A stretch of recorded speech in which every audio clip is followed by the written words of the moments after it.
Hello, at this time, I will call tonight's special meeting of the Methuen School Committee to order. The date is Thursday, August 6, 2026. The time is 5:03 p.m. and we are meeting remotely via Zoom. I'll ask Secretary Donovan to call the roll. Okay, Vice Chair DiZoglio. Present. Member Willett. Present. Member Keegan. Present. Member Baez. Present. Member McCarthy-Soroyce. Present. Member Donovan, present, and Mayor Beauregard. Here. Okay. All right, everyone's present and accounted for. We need a motion and a second to accept the agenda. So moved. So moved. Motions from Member DiZoglio, seconds from Vice Chair DiZoglio, seconds from Member Keegan. Any discussion? If not, we'll take a roll call vote on accepting the agenda. Okay. DiZoglio. Yes. Willett. Yes. Keegan. Yes. Baez. Yes. McCarthy-Soroyce. Yes. Donovan is a yes, and Beauregard. Yes. Okay. All right, next on the agenda, we have the flag salute. So we can, I guess, rise and do that, even though we're on Zoom. I pledge allegiance to the flag of the United States of America and to the republic for which it stands, one nation, under God, indivisible, with liberty and justice for all. I have a flag here in City Hall, so I can do that with a straight face here, not a whole hell. Next on the agenda, just open it back up. We have public participation. I see some folks who are not members of the school committee here. If anyone would like to take part in public participation, I guess you can use the raise hand feature maybe, or just chime in.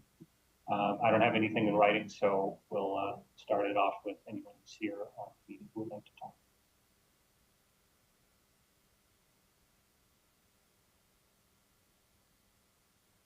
Going once, going twice. All right, so I'll close public participation at this point.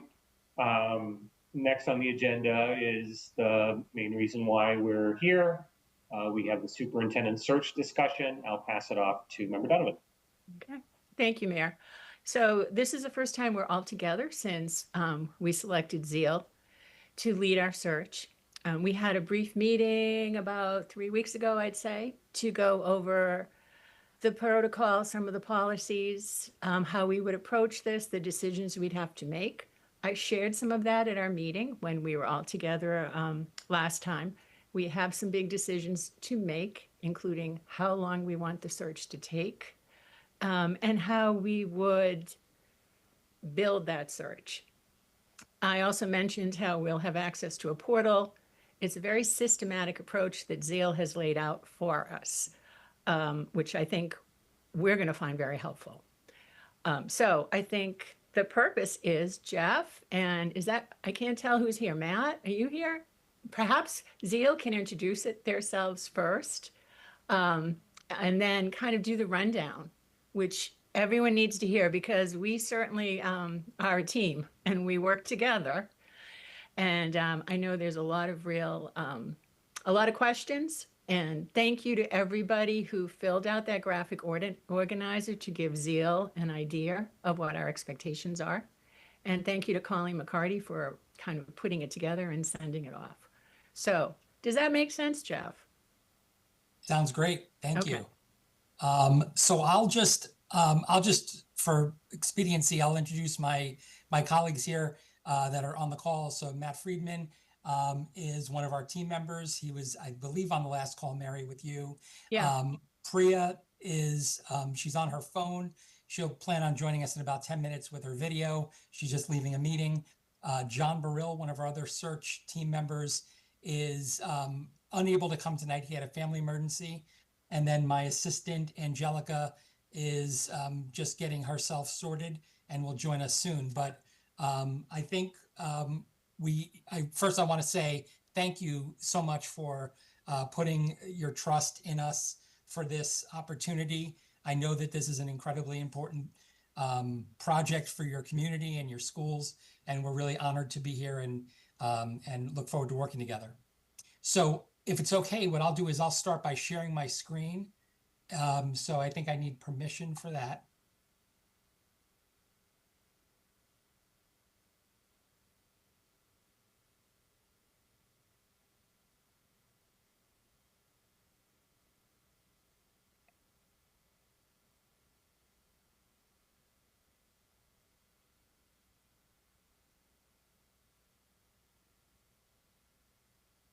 It says sharing is not turned on. Would be able to get any help with that? Yeah, I'm going to try to reach out. I'm sorry, that should have been done.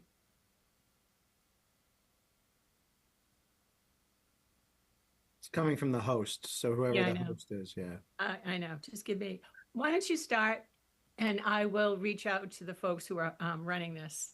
Okay. Okay, sure. Thank you. Thank you, Mary Beth. Oh, I'm the host now. We're good. They heard us. So let me share here. I'm going to share my screen. And I'll make this a bit bigger. Okay, so what you can see here, this is our website. I just want to point it out to you to make it easier for you to sort of access some things. As Mary mentioned, we have the client portal, which if you click that, you have a login information that will allow you to join Methuen's specific portal access area. The main thing that you'll want to be able to look at and refer to is the meeting agenda, which is right here, which is the planning meeting document, which I have already opened on my screen right here. So that is pretty much the main thing. And my colleague Angelica just joined, and we can help you if you have any technical difficulties, but it's easily accessed by our website, zealed.com. And I also want to show you one other thing. If you go to the Insights tab, and this you can, if you're just scrolling and have some curiosity, you can go to the Boards tab, and there's a lot of sort of frequently asked questions and some just articles for you to take a look at if you're interested. One that comes up and that's very popular is open versus closed searches. So we'll talk about that a little bit tonight, but feel free to, make yourself comfortable there. And again, here's the client dashboard, and that will give you access to this document, which I have in front of me. So as you can see, if you had a chance to look at this, it's a very, very lengthy agenda for tonight. And we are going to, walk through, but I would encourage you, if you have any questions, to stop me at any point. But this is basically what we're going to go through. Each of these sections is collapsible. You'll see that there's a number of them that are in blue that say board decisions or school committee decisions. Those will need to be something that you either this evening make decisions on or circle back and make some decisions on. Some of them are for information. Some of them require your input. First is just contact information. We have our team, and we'll have to add Priya's cell phone there. But we just want to make it easy to be in contact. I believe you had sent, I think, Mary or Colleen, somebody sent me your calendar. We'll add your calendar in here. Thank you for sending that. This is a link to the portal. This is a picture of what it looks like. This here is an overview of our search process. Just if anybody's, getting questions or curious about sort of what's going to be happening in the order in which it happens, this is just an easy visual to reference. This one I'm going to show you right now, but we're not going to, we'll skip this. But basically, we talk about reverse engineering our timeline so that we can appoint the superintendent when you want. So thinking that way, we would put that date in here. I believe your date is going to be in July 1 for when you want the person to be appointed, or sometime before then, actually, so that they can start on July 1. So if you think about that, we have a tool that will show us the order of operations, the number of days needed in between each of these steps to give us a sense for how to reach that and achieve that goal. So we don't have to talk about this right now. We'll come back to it, but I just wanted to share because I know this is always on your minds.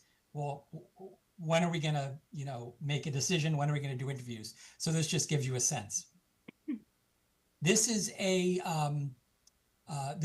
we actually have a date tentative as 6/15.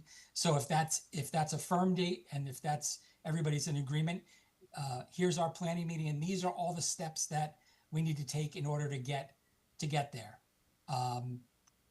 Share this one.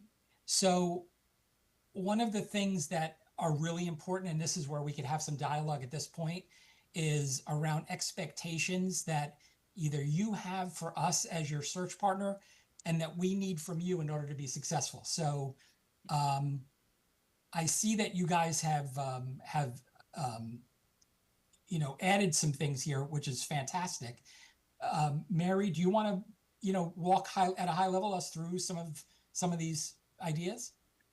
Sure. I haven't, and thanks again for putting it all together. I'm just looking at my copy right here. It's just a little easier to see. Sure. I think the big thing that we talked about, well, the big thing that was the concern, and, we didn't deliberate about this because we didn't have a meeting opportunity, was transparency, especially along the communication piece. Let me find it.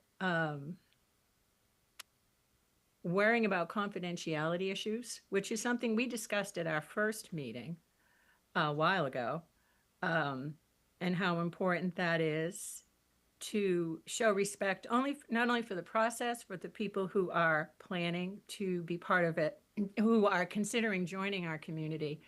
We want to make sure everyone's treated professionally. The theme appeared to be about transparency. There were questions about who would be part of the process. I don't know if that made that to the sheet. We want an accurate picture painted of Methuen and its atmosphere, so there aren't any surprises for the people who may want to join our staff, Methuen Public School staff. I think the one thing we need to talk about at some length is what kind of timeline we want to do this. Okay. Okay. Yeah, I see that. Because I do believe there may be some, it might be important to hear your insight on what would be the best kind of timeline length for something. Now that we have several months to plan. Right. What do you recommend? I think the committee would probably benefit from hearing some insight from you folks on that. Sure. Common absolutely. themes were transparency, making sure there's a lot of professionalism, confidentiality, and of course, wonderful communication between us and Zeal. Awesome. That's really helpful. I appreciate all this, and I've pre-populated some of our thoughts just to save some time. And I'll walk through them really quickly, but I think we actually are in agreement on a number of these items. So you mentioned it earlier, operating as a team. We have to really function that way, maintaining confidentiality. I think, Mary, you have been identified, correct me if I'm wrong, as the board liaison, who I would go to with questions where we need quick feedback. Obviously, if there's a more important decision or conversation that needs to be had, we can certainly do that. Providing timely feedback on decisions, that just helps us stay on task. This is a big one, which is, Methuen better than all of us, obviously, than our team does. And so we need your help in making sure that we are honoring the norms, honoring the expectations, honoring the pace, and everything that makes your community unique. We need your help in figuring out who the key stakeholders are. So we'll get to that point, that discussion a little bit later. We're going to need your help in communicating, outward communication to your families and all the stakeholders in your community so that we can get their input as we put together the leadership profile, which is basically where you mentioned on this side, paint an accurate picture of Methuen. That's our leadership profile. So that's that 15-page-ish document that that we create based on the stakeholder engagement, based on the thought exchange data, and we create this profile that identifies your strengths, your needs, the opportunities, and that becomes the tool that we use to advertise and to recruit candidates and evaluate candidates. If there's internal candidates, it would be helpful for our team to know how you want us to handle them. Some school committees may say, we want you to interview anybody internally, even if they don't necessarily meet the criteria, as a courtesy because they work in our community and we feel that they deserve that opportunity. We can do that at your discretion. Or you could say, stick to the criteria that's in the leadership profile. If they're an internal candidate, they meet that criteria, interview them. If they don't meet the criteria, don't interview them. But it helps for us to have your insight into that because we don't want to offend anybody and we don't want to break your norms, as we mentioned earlier. Again, communications, fully participate, follow the interview procedures. I would add to that confidentiality agreements and we'll definitely get more into that. We don't have to worry about that yet because we don't have any candidates. Disclose any potential conflicts of interest. You added what'd you add there, Mary Beth? Oh, you're muted. I didn't add anything. Oh, okay. I don't know I don't why. think. Okay, that's fine. It's weird. Any conflicts of interest? So, for instance, if you have a niece or a nephew that is potentially interested in superintendent positions in the Northeast and is considering relocating to Massachusetts, you definitely, as a board member, want to disclose that conflict potentially, and we can talk about how to handle that. So, another one, refer any candidate inquiries. So this is an important one. You may get people that in the community that might reach out to you and say, hey, I heard, I know you're looking for a superintendent, and they might want to speak to you about it. It's really critical, and this comes back and actually back to your own request, training for the committee on how the process, how to interview, the legality of questions. You don't want to give any preferential treatment to any potential candidate. So please, if anybody approaches you, refer them to us and we will handle their inquiry.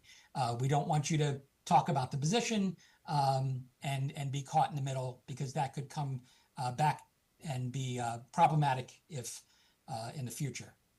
So let me stop there. Anything that we didn't No. address, how's that feel with everybody?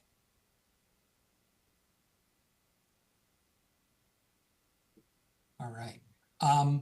Jump in if you have a question or a concern later, but obviously this is my cell phone.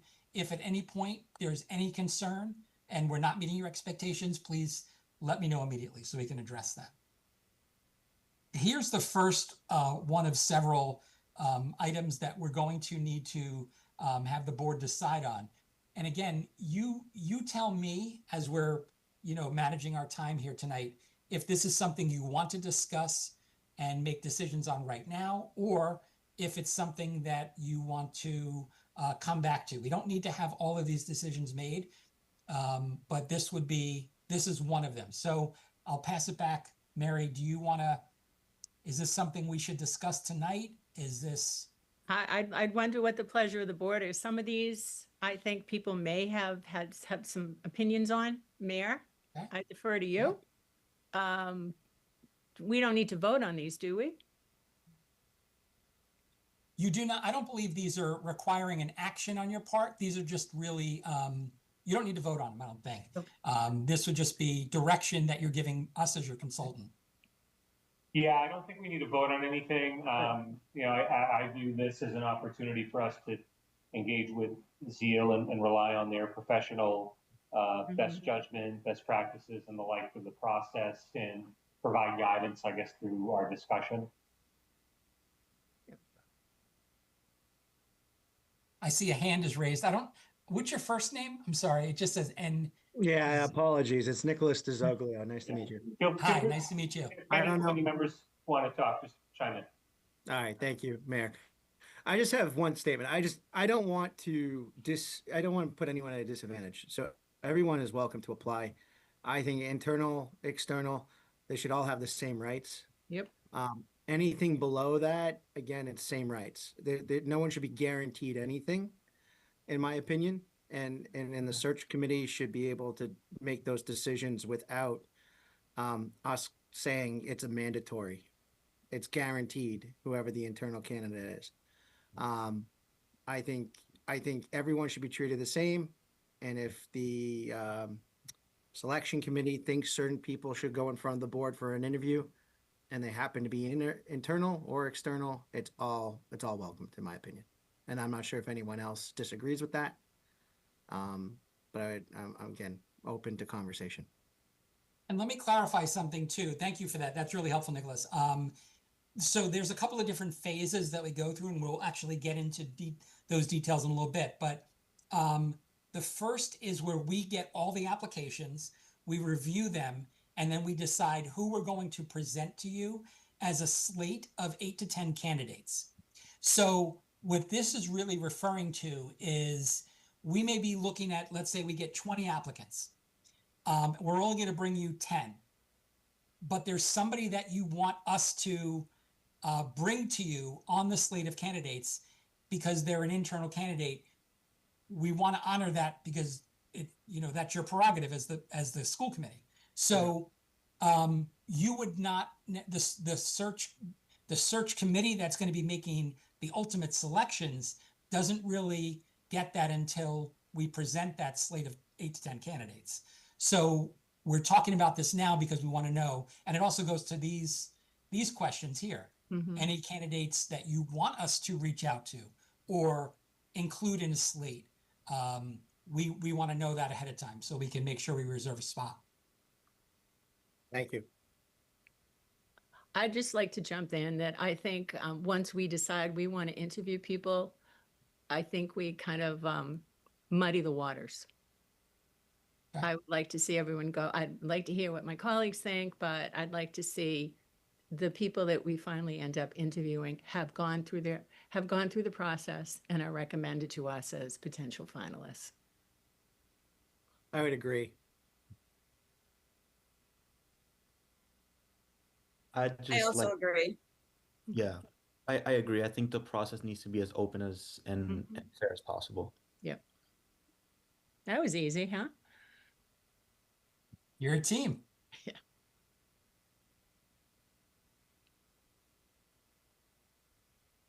Got it. Okay. Great. We are going to move on then. Perfect. So these are sort of some specifications about the position. Anticipated start date, is it safe to say July 1? And would we offer a 3-year contract? I believe that's typical for Massachusetts. Okay. Have you thought of a salary range? Do you have any of that information or determination? Or you might have a subcommittee that's going to make that decision. I think, can I just give my 2 cents? I think we should go with market rate based off of what we're seeing out there. But at the same time, I don't want to discourage any candidates. We should know a little bit about what they're asking for too. Just so everyone knows, I'm in the HR industry. The next guy across the street or gal across the street can add an extra $1 and they might go there. So I think we have to have that bigger discussion on what that number looks like and what the market is asking for. And keeping in mind that we just settled a contract with the interim superintendent. That's at interim rate. That's Yeah, I not. know, I Yeah, know. that's an But we interim rate. talked about that at length, yeah. So May I just ask a question? Should we talk about the deadline date to approve somebody before the start date? Are we going into the spring to interview these people and then do the start date July 1st? I just feel like if we choose somebody in December or by January 1st, that's a whole 6 months before they start. So I'm not sure how would that work. That's a great point. Let's talk about that a little bit. So I would say if you wanted to have somebody appointed by the end of the 2026 year, you'd really have to have a lot of traction between now and then. Schools are just about to get started up. It's, in September, and I would think most superintendents are consumed in their current role. And I don't think you'll get the best response in trying to, appoint somebody by December. You also make a great point, Martha, which is there's a dilemma for a sitting superintendent, if we attract a sitting superintendent, to announce that they're going to your district in January and then have to be there for 6 months, and feel like a little bit inept in their capacity because they're leaving. So I think the best time to actually begin the process, not of the stakeholder engagement, that can happen in the fall, would be in the spring to actually, post the position, try to have interviews around February, March, and then go for a July 1 start. That is assuming your interim is willing and able to stay until June 30th. Do you have that arrangement made? Mm-hmm. yes, Okay. So that I think that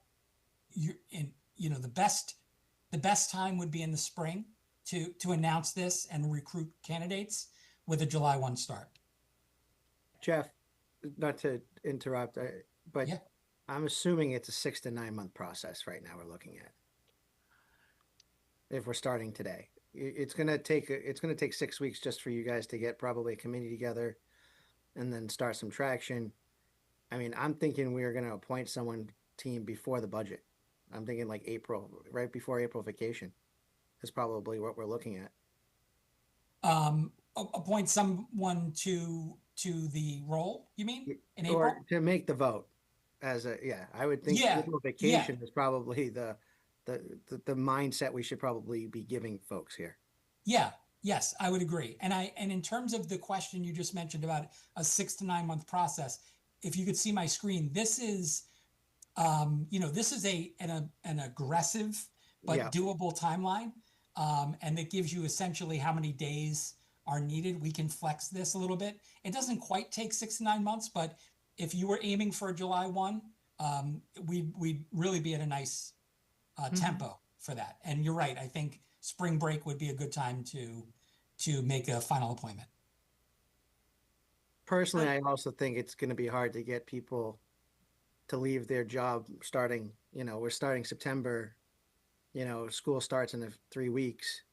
There's some people that like their job today, and by Christmas, they might not like their job anymore. That's true. I'm just saying true. that the opportunity increases going closer into the new school year post Christmas break. So just my 2 cents. Yep. So now I understand better that it'll take you about 6 months to set up the whole process to be posted in February or March. Not quite. No. What the biggest this is about a month. Like when we post the position, we want to leave it up for about a month. It takes about a month to do the community engagement. So that's like 2 months so far. It takes about a month or so to do the background checks and the and the references and all those other things.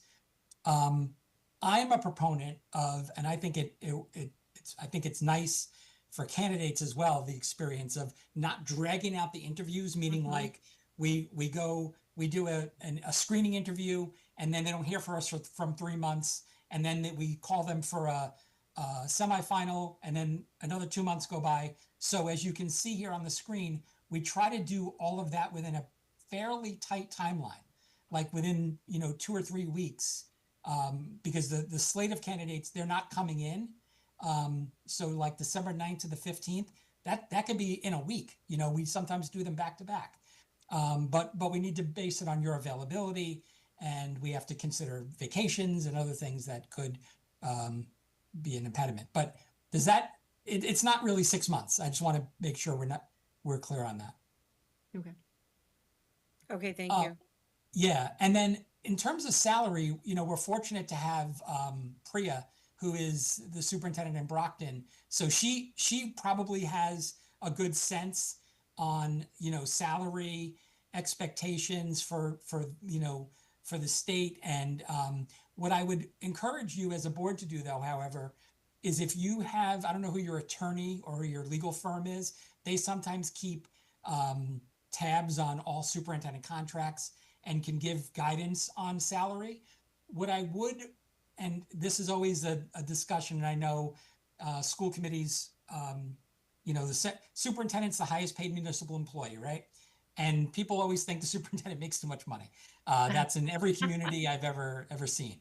Not in but Methuen. Not in yeah. Methuen, Judge. Okay, No. well, we want to attract candidates and pay them reasonably. So I would encourage you to try to come up with either a no less than number, as opposed to a commensurate with experience.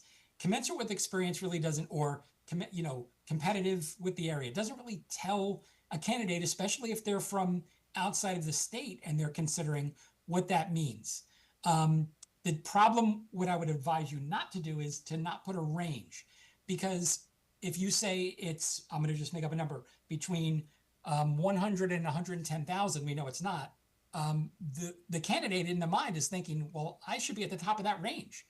And you don't want your first negotiation with your new employee to be, no, you're not worth what you think you are. So my recommendation would be come up with a number that is a no less than number that is as high as you can comfortably accept, and we can put that in the posting. Now we have plenty of time for this, but it's just something we will need to come back to. Some school committees actually do a little subcommittee to discuss this, do a little research, and that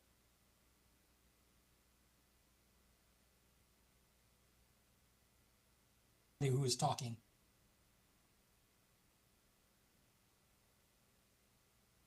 Okay, maybe not. Sorry, Jeff, you cut out.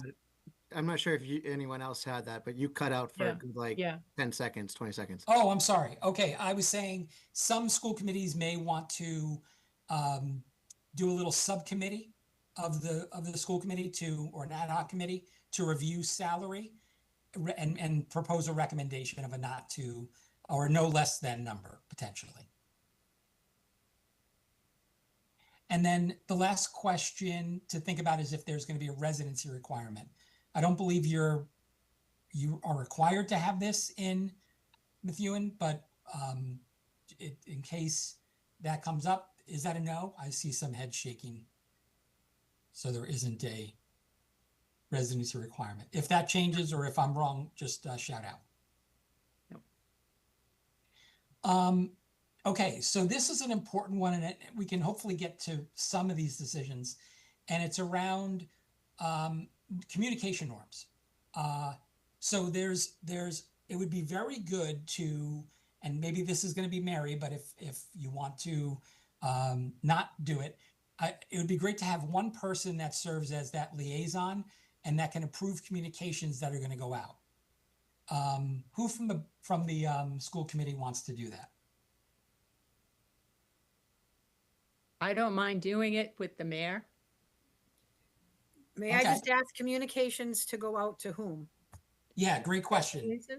Yeah, so there's going to be a lot of different types of communications, and actually, here's a list of them.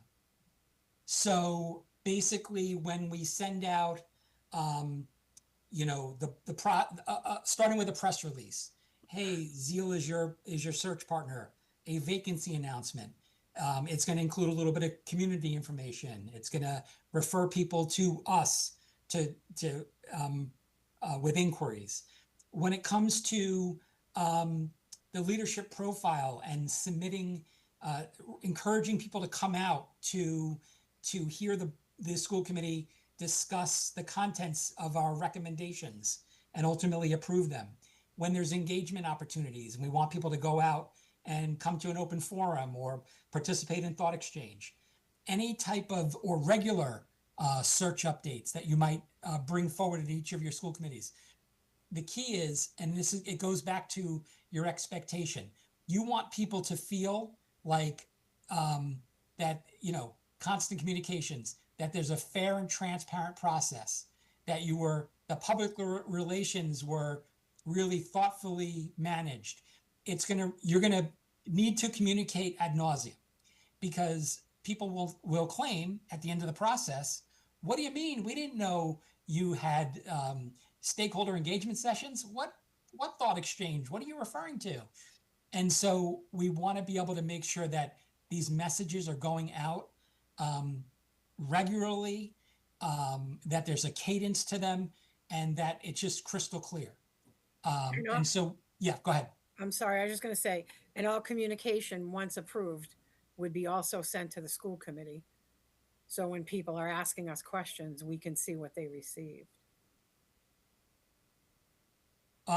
You're talking about, to explain that a little bit more, Martha. Like, Well, you mean you're saying sending out communications in regards to what? to the search process. To So the process. Okay, I thought you were talking about sending out communications to different people or different groups or different unions. I wasn't sure what you meant by communications. oh, thank you. Okay, yeah. So I would say the primary here from our perspective, here's the groups that we need to communicate with. So I need to be able to communicate with Mary and DJ as your liaison, making sure that they're informed. They will then inform you as the rest of the school committee. And then I need to be able to have Mary and DJ communicate out to your community to make sure the community, faculty, staff, parents, you know, residents, whoever, are aware of the work that we're doing to engage them in this process in appropriate ways. And that will also include the school committee, correct? Anything that goes out to the public or will be included in those as well. I would assume so, yes, but I don't know what your regular communication protocol would be. I would assume everything that is distributed on this topic to the community would also go to the school committee, but well, my thought on that is if someone from the community approaches a school committee member about something they received and we haven't received it, we just need to make sure that we're all going to receive a copy of what's being sent out. Yeah, absolutely. I mean, the way I would imagine it would run, but maybe this isn't your practice, I don't know, is anything that's going out to the community, the board is the first to know, not the last. And I apologize. I should have directed that to Mary Beth. I'm sorry. No, that's good. And I see Nicholas has his hand up. I would just think that we probably should get it. And if we have any questions, we reach out to the mayor and to Mary Beth before it goes out. Yeah. And if there's no feedback to the two of them, they automatically see that as an approved situation and it moves forward. I think that's probably the best action. So we're all in the know. And then again, Mary Beth and the mayor are pretty good at taking our feedback. And if it needs more discussion, we could have it as a broad body. If everyone's in agreement with that. Yeah. And Matt, at some point, I think we have to work through how we do it, like what medium we use. We are about to go live with the school district's own social media, which is so exciting. However, it's being controlled by the superintendent. And I would think, though, that would be, I mean, the mayor has, we have our municipal side, but I would think it would be great to be able to get in, push information out, because that's where a lot of our, customers are looking at that, the school social media. So we have to figure out how to do that without pulling the current superintendent in. And that's something we can work out down the road, but I think we need to put our thinking caps on about that, because that's about to happen. Is it appropriate to ask if the interim plans to apply, or do you not know and have not discussed that? Is that why you're concerned? Yes, that's why, thanks. You made that a good question. Yes. Okay. Okay. Yes. So yeah, so what I would say, and that's not uncommon, right? So what you could do is ask the superintendent to delegate the responsibility for certain things to a deputy or an assistant. If you have a communications director, that's the ideal person. You might not be large enough for that. The other thing I would say, just as a reminder, hopefully you can see my screen, you as school committee members have access to this. So Yep. you can go here, view project status, and you'll have up-to-date information. These are all the tasks. I know it's overwhelming, but this will basically, like today, virtual planning meeting, boom, and that's done. So these will all turn into a check mark when we're done with them. So you can see them. You can see them in a list view. So as a school committee, you'll always know where we are in the process, and we put this tool here for that purpose. I just want to, I understood what you said about having Mary Beth and the mayor be the liaison to review these documents. And I think that's fine. I'm just talking about the after you've reviewed them, because I think there's going to be a lot of documents that if we don't look at our email, it's going to stall things. I think that's a great idea. I just meant like after, just as it goes out, to include us. That was all I was asking. Yeah, I don't see any issue with that, Mary. No, not at all. I mean, and Okay. I would plea people respond that they got it, that everyone took a little time to respond, do whatever, just so we know we're all on the same page. Yeah. And keep in mind also that, we mentioned this when we met with you, we try to provide a concierge level of service. We don't want you having to deal with day-to-day operations of this process. The goal is for you to be able to focus on the candidates and making the best selection you can. So, I don't think there's going to be a big lift on your part. This orientation is probably the biggest lift of logistical things that you're going to have to deal with. But Mary and DJ and I can, and our team can manage most of this. And so, you know what, I'll skip this for now, just so in case, Mary, you want to have some internal conversations. Yep. And even, who monitors social media and public response?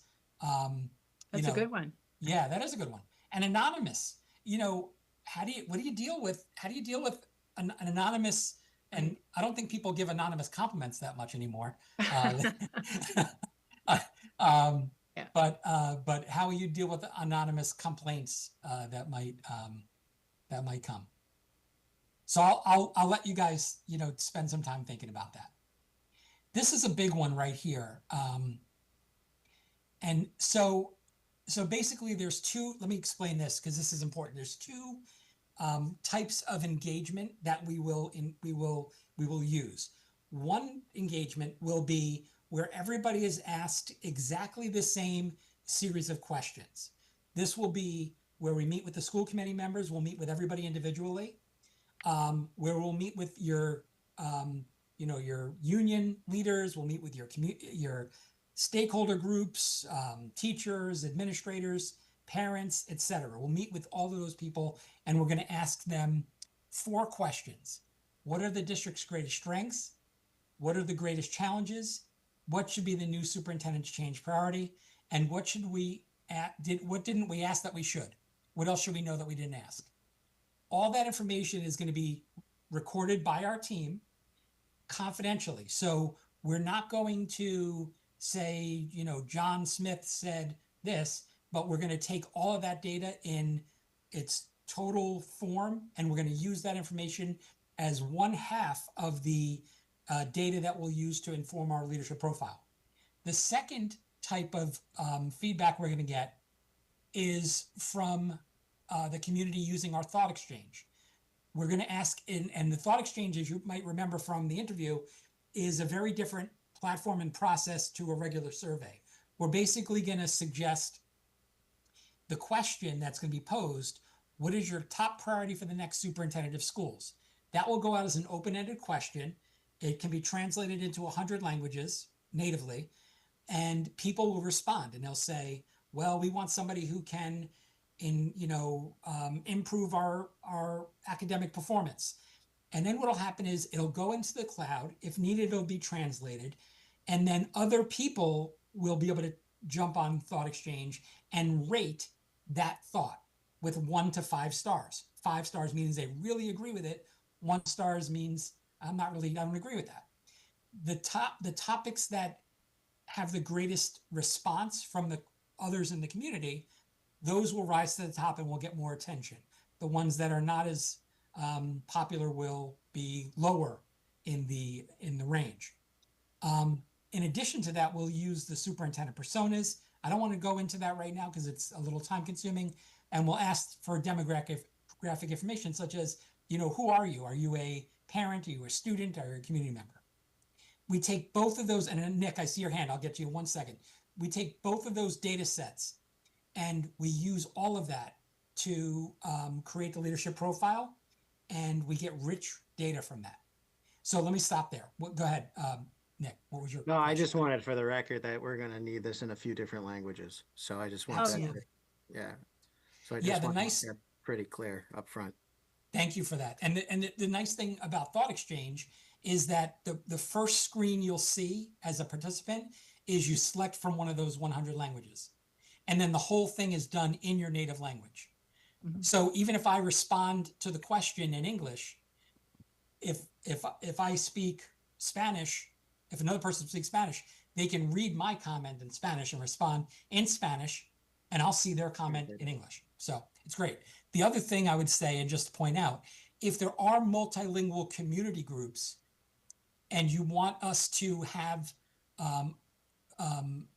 facilitate that, but if you want to bring a translator, you can do that, and we can schedule that. So like let's say you have a large Spanish speaking population, we want to do a specific meeting for people that are Spanish speaking at the library. You can bring a translator there, and we can still facilitate through the translator to make sure we capture those points of view. Perfect. Thank you. How do you know that the people on the Thought Exchange are Methuen stakeholders? And additionally, how do you control for duplicate people, like just crazily raising their thoughts and, getting rid of other people's?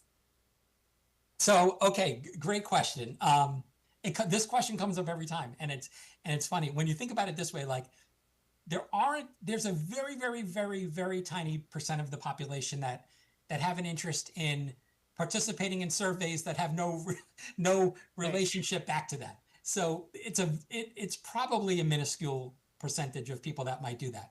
The second thing is that we are going to target people with the opportunity, because the Thought Exchange will go out like via text message, via email. So those are your internal communications.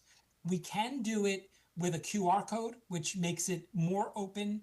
So that works well. Like if you wanted to put a QR code in a high school cafeteria, so that students, when they're sitting there, can scan it on their phone and respond. That's a good idea.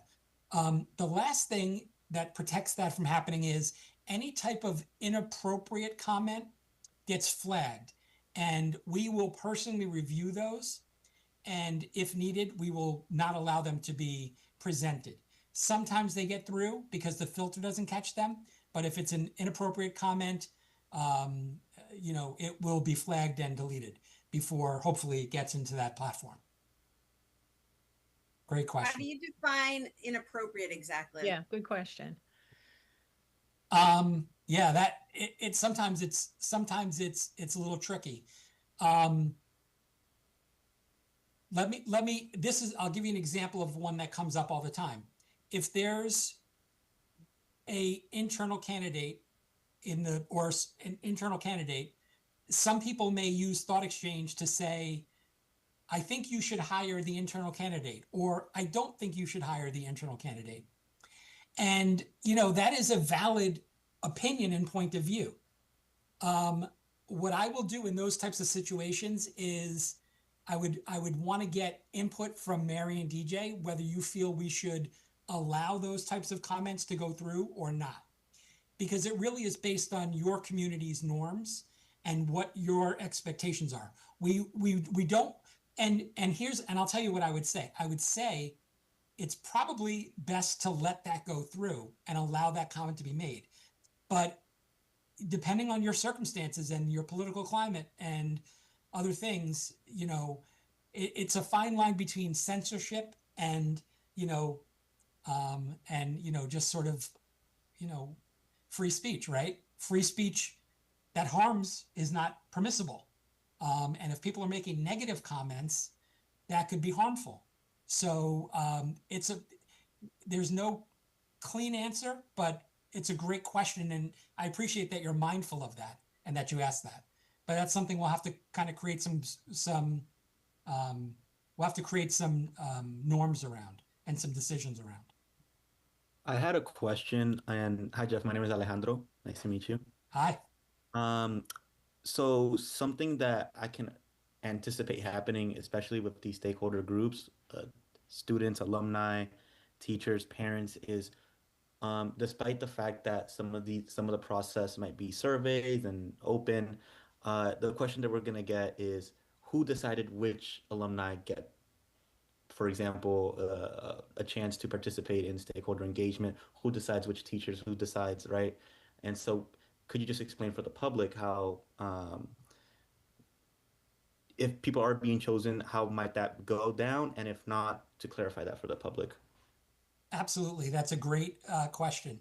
The answer is everybody can participate. So we are not placing limits on the number of people that can participate. We're asking you, going back to the screen, the stakeholder group, this is a list of that we've created as a template, but we need you to tell us, who you want us to speak to. And I'll show you this. This is for another search.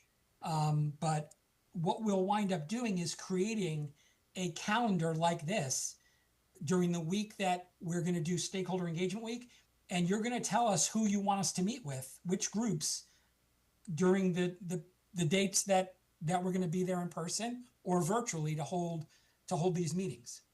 So we hope to get lots and lots of participation. The reason we do this, and we do this collaboratively, and here's where I'm going to rely on Mary and DJ and probably the superintendent designee, is that I don't want to set up a meeting for teachers at 3:00 when they don't get out of school until 3:30 and then be surprised that they are not participating, right? And then be frustrated. So we need to collaborate with your leadership team so that unions are considered, contracts are considered, availability is taken into account. And we want to be very thoughtful about making sure that the schedule is accommodating the needs. You see that we start early. Well, we could start earlier. We could start at 7 a.m. We can go late. We can go at 8:00 at night, if you want to have an event. We want to make sure that this calendar is responsive to your needs. However, what we do suggest and really feel this is important is that we do it in a consolidated time period. So 4 or 5 days at the most is what we want to fill up, because here's what happens. We want you to be able to rush people with the information and have a consistent message about when they will be asked to participate and be involved. We will communicate that the thought exchange will be open this entire week. They can participate in it any time during this week. It'll be, they could do it multiple times, and we'll just, keep getting out the message. This is Stakeholder Engagement Week, and get people, like Shark Week on the Discovery Channel. Like, everybody knows when Shark Week is. So that's what we want to do. Does that make sense? Yes, thank you very much. You got it.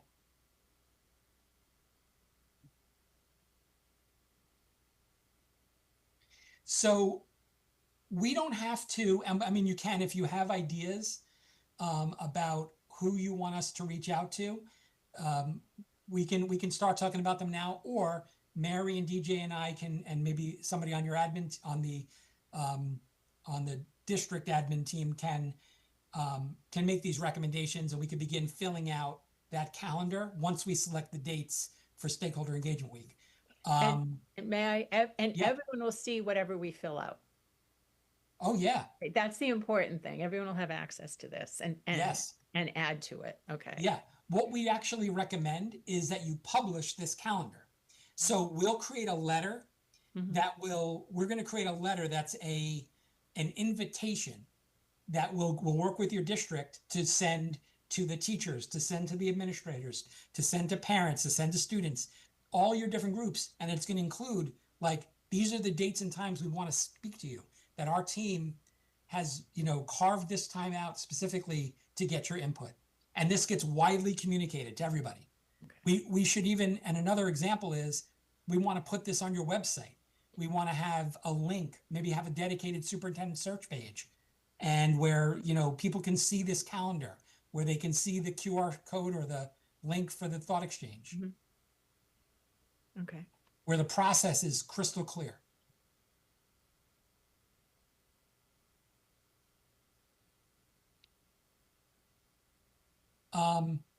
Another part of this is some of these decisions, to what extent we want to do so, like, here's an example. We might want to do 2 meetings for teachers, one in person and one virtual. So maybe we do, let's say everybody, and I know it doesn't work out this way, but let's say school ends at 4. We want to do a 4:30 meeting on a Wednesday, but we also want on a Monday night at 7 p.m., we want to do another virtual meeting. So if they couldn't make the in-person meeting, they have a virtual option. So we like to do that as well, to make, as many different options for people as possible.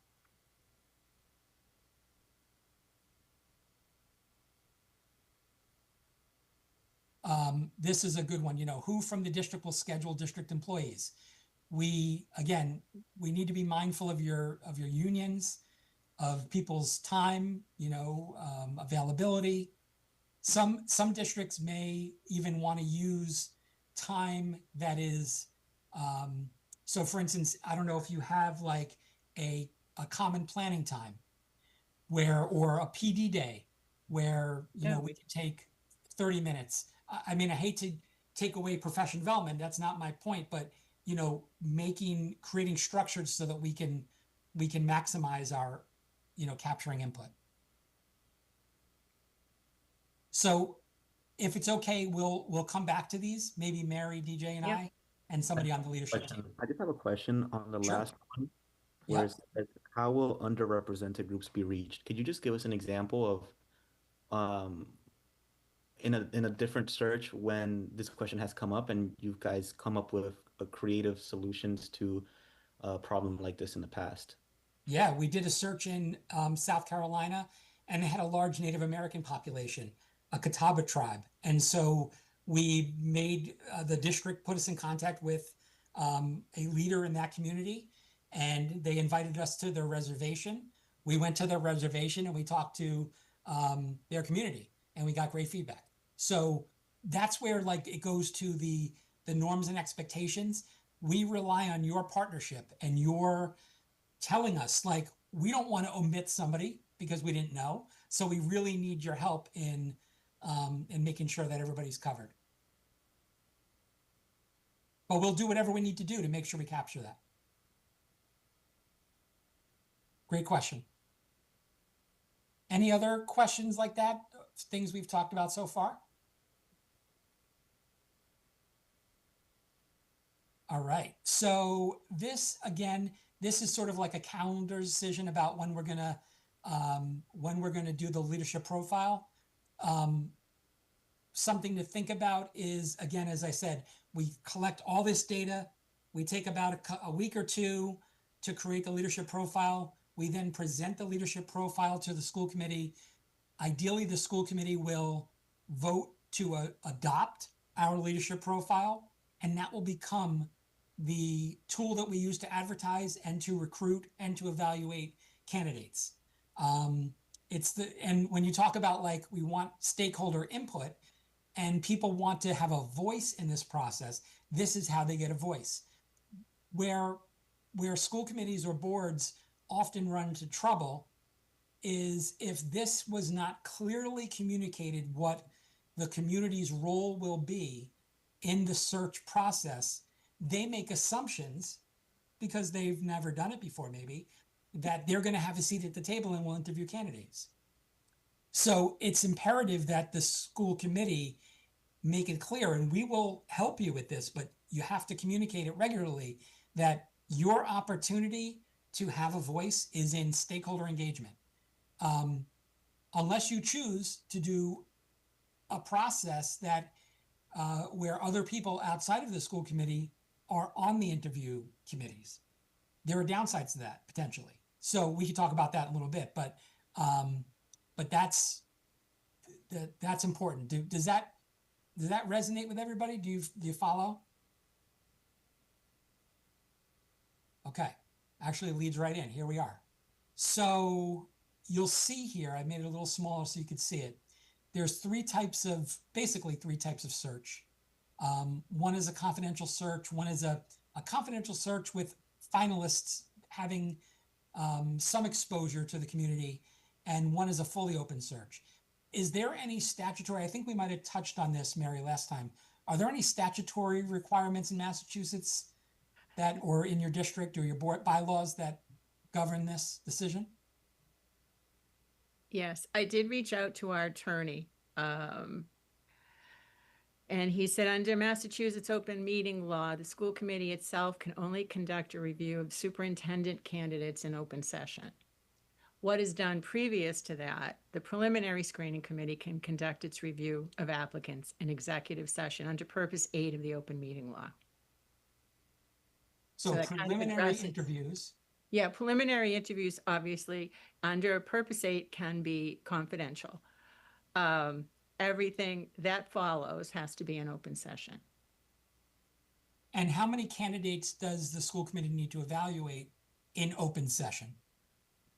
He did not have that information, but I can get that. I Okay, believe it's Yeah. the finalist, whoever Yeah. like. Oh, okay. that's what we're, think yeah, it's the that's what we're talking finalist. about. But we're not limited by numbers for finalists, are we? Although common sense would tell us that we'd have just a few. Yeah, I think there's always been two, but we can decide how many. Yeah, I think we had 3 for I don't know, but yeah, so they were very specific. Our attorney was very specific about that. And I'll be happy to forward that to everyone. I'll forward that email if you'd like to everyone, so we all have the same understanding. Is that something that we need to vote on? How many finalists we will see as the board? So we have recommendations on that, but you can, these are guidelines. So we recommend we'll present 8 to 10 candidates. We're actually going to get through this in a little bit. Actually, maybe if I hold off, let's talk about this first and then we'll go into that detail. So what I'm hearing you say is that you can, it is possible and permissible for you to have one finalist interviewed in person in open session, and then the board deliberates on whether or not they want to approve the appointment of that candidate. But that final interview does have to happen open, Right. in open session. And in responding to another question, he says, usually the preliminary screening committee recommends 3 finalists. That's the number. And those 3 finalists are made public. Okay. But I'm So, sure okay. we can wiggle. We can get more information from him on Yeah. that when he comes back. Yeah, so this is something, this is great because that's why we do this now, right? Because we have to make sure we understand all the parameters around this and that we clearly communicate with the community what the process is going to be. So if they're expecting, and they've traditionally had 3 candidates in open session being interviewed by the school committee, and if that's what you want to do, then that does have an impact, however, on the candidate pool. And so I would encourage you, and you can go back to, yeah, Nick, I see you here in 1 second. I would encourage you to go back to our website, and there's articles on sort of the pros and cons, but here's some things to think about, if you can see it, which can attract or detract or make candidates not be attracted to the position. Just as a quick example, if 3 people have to come and make a public declaration of their interest, and only 1 gets the position, obviously, 2 others have to go back to their communities and kind of like, report to their board and go to work the next day. And it's not ideal for them. So it could deter them from even wanting to apply. So what you're something saying to think is, about. at some point, Jeff, we will decide how many finalists we want. And it could be Yes. 1. It could be 1, I think, following us, or it could be 3. It could, but here's the thing Yeah, and I hear that what we you're want to know in advance, and then Yeah. I'll get to Nick's question, is if we start the process saying there's only going to be 1 finalist candidate, I would consider that to be a confidential search, because it's imperative, or it's assumed that the candidate is going to get the position. He or she is the only candidate. What we don't want to do is change that mid-process, because if we then say to the 3 candidates that are finalists, actually, we're going to interview in public instead of in private, they may withdraw. That's happened before. And you lose candidates. So we just need to be, and it was actually your expectation, your norm in the beginning. We talked about like being fair to candidates, and you do that by communicating clearly what your expectation is. But go ahead, Nick. So this isn't my first search. We had 4 candidates for the last search come to public session.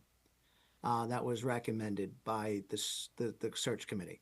And those 4, we then did site visits at their sites. We went to 3 because one of them dropped out because of an issue. But we then did 3 interviews on their sites with their superintendent and their folks that they worked with. And then we did 3 open sessions, and then we made a decision. I don't want to deter the search committee on having a number. I want them to say, hey, these are our top 4. Good luck, school committee, make a decision. If it's 3, if it's 2, then great. If it's 1, I would probably ask to go back to the drawing board, to be fair. I would want to have something to compare it to.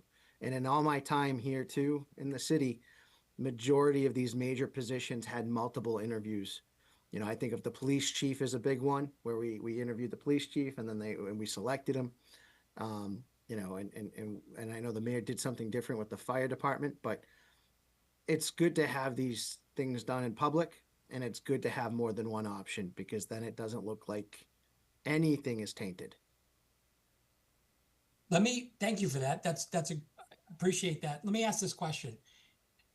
Would it be an option for the entire school committee? So are there 7 or 9 of you? I'm sorry, I don't remember. 7. 7. Yep. And plus, does that include DJ? Yep. So what if all 7 of you were members of the search committee? I wouldn't want that. I wouldn't want any of that. I would want us to have the final decision, and that's what most school committees do, and at least in the Commonwealth. Woburn, Andover, or North Andover, they had their final interviews where they had 2 people come in front recently, and the school committee made a decision. I mean, Yep. Why do you ask that? I'm sorry, Nick. I didn't mean to step on you. I apologize. I think personally the search committee should be strictly city residents, teachers, union workers. Heck, if you want to throw in a firefighter, a resource officer, I think that It's the community that should be part of the search committee. And then the school board makes the final decision. Okay. So what I'm hearing, let me just rephrase what I'm That's hearing you just my say. opinion. I would hope that would be the same sentiment from everyone If else. I could chime in, this is reminiscent of the search back, I think, in 2018. Uh, I think, Vice Chair, you were on the school committee at the time, and I remember I was actually in the room as part of the initial search committee with Secretary Donovan at the time. Yeah. Yeah, I was the and principal representation. yeah, and I was a community representative appointed by the school committee. There were parents, there were teachers, administrators. It was a pretty diverse group, and we were able to, in essence, serve as the Iowa caucuses and the New Hampshire primary of the process, where we started off with, I don't know, 20 people, narrowed it down, in essence, culled the field, and then we were able to present three voted upon finalists to the committee.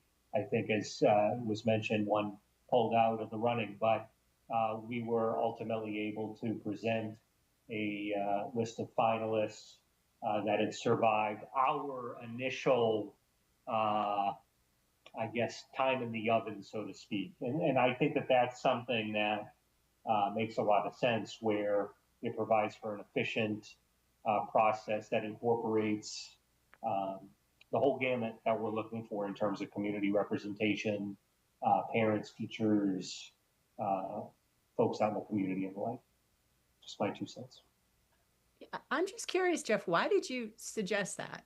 Have you worked in a situation where you've had a whole board serve on the search committee? Yeah. So I think about it this way. Who is responsible for hiring the superintendent? It's the school committee. Right. Who is responsible for evaluating the school committee? The superintendent. It's the school committee. The superintendent is the only employee that the school committee has responsibility for. In my opinion, and I think this is, I think there's probably agreement in the field.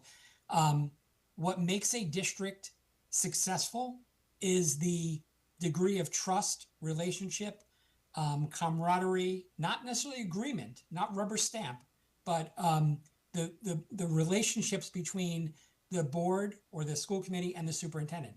And so whenever possible, whenever permissible by statute, law, whatever, and policy, the ideal group that is going to make the decision would be the ones that are evaluating and holding that person accountable. Let me give you an example as to a concern that could come up. When you put a group of diverse stakeholders in, they're all looking for something different from the superintendent. Teachers may be looking for salary increases. Community members may look for budget reductions. Parents may be looking for, greater challenge in the curriculum. Students may be looking for, greater balance in grading policies. And so it isn't as a focused of a group making a decision, and it becomes a lot of more deliberation and concession around those types of topics. That's what makes the superintendency such a challenging position. You have so many different stakeholders that have so many different interests, and then here's the other thing: it creates in the community a sense of who's selected to be on that interview committee. Mm-hmm. And I think a way to mitigate that is when the community has elected you as board members, has put you in this place, you're their representative, you're their voice to make this decision. This is the only, hiring decision you make. So whenever it's possible, I strongly urge the committee and the board to be the only ones making this decision. Jeff, I'm going to be the conservative here and Okay. openly say I respectfully disagree. We have a very diverse community. The people know who they want as their next superintendent. I look forward to seeing who those candidates are, and I will make a decision from those candidates that have gone through the teacher review, the parent review, the police review, all of that. My job is to make the final decision. I require consultants like yourself and my constituents to give me that next step first. Fair But enough. I appreciate it. Yeah, no, I appreciate your candor, and we will conduct this process whatever way we're directed. We can absolutely do that. Not a problem. So, Jeff, this is my first search. And you touched on my previous question about who gets selected to do certain things, and I appreciate that because that was exactly my concern. So perhaps if you or if people that have done searches before can uh, enlighten me, I guess, as to how the process for selecting people for the preliminary committee or whatever it may be called goes usually or has gone in Methuen at least. Yeah, I think that would have to be a school committee appointed. And Nick, maybe you can refer back. The school committee would say, maybe put out a notice to the community and say, hey, we're looking for representatives. Maybe you're going to ask the union heads to make a nomination. And then you want to try to stay as far away from that as possible, most likely, and just ask for those nominations and for that team, that group to be formed. And then what we'll do is we'll lead, as you mentioned, we'll lead the interviews and facilitate those conversations and selections. Thank I you. think this is a great discussion. Because it's very, like, Nick, I hear you. This is so foreign to what Methuen has always done, I think. And I hope we can discuss this because it's just new information. I do want to just share, though, that there's two things. Some of our members are having problems. Their cameras are just shutting off. So if you see me on the phone, I'm reaching out to Derek, who's Yeah, running. my camera, I think it's internet connection on my end. Do you? Sorry. Yeah, everyone's dropping in and out. It's not being done purposefully. Yeah. And I do remember vividly going to meetings where people who had an interest or were asked to have an interest by this school committee, all the names were put in a paper bag and pulled out. So that was fair, as opposed to having, one of my best friends serve Not on. what we did. What was that? Was that what we did? Yeah, I remember vividly. I remember it vividly. The community members. I believe I got put on the committee because I don't think anyone else wanted to be on it from the principals group. Yeah, if I recall, the union got to pick a few. Yeah, the they picked their community own. Yeah, leaders, yeah. And the I police think this is a department, the chief. great discussion for us. Correct me if I'm wrong, but the last superintendent, and I apologize, my camera, I don't know why it's Yeah. not working. The last superintendent search, the two finalists, didn't one become the assistant superintendent and one become the superintendent? So Yes. yes, in theory they did, but that was the selection of that wasn't selected by the school board. There was 3 finalists. I remember there was 4 technically. The North Andover one backed out. There was an assistant superintendent from Weymouth. There was one from New Hampshire, Mm-hmm. and then our former superintendent, Dr. Kwong. Dr. Kwong was selected. Dr. Kwong had selected the assistant superintendent as the runner-up. And then we voted on their contracts. So I'm just going to throw this out here. We've hired a company to do the search for us. And I understand that we've done one in the past, and a lot of us have participated in that one in the past. However, this company has a process that they're introducing to us that we're paying good money for. And I feel like if their process is that they bring the school committee 8 to 10 for the initial, that they do the screenings, and then they bring us the interviews, we do the interviews for that, and then we whittle it down to 3 and then do the open things, then I don't understand why we're not taking the advice of the experts that we're paying for. And we're saying we should do it the way we've always done it. Well, the way we've always done it isn't necessarily the best way or the right way. And we're paying these people to give us advice, and I'm not sure why we're fighting against the advice. Remember, Keegan, are we saying that you would rather go the route of having the school committee do the full search with no community insight?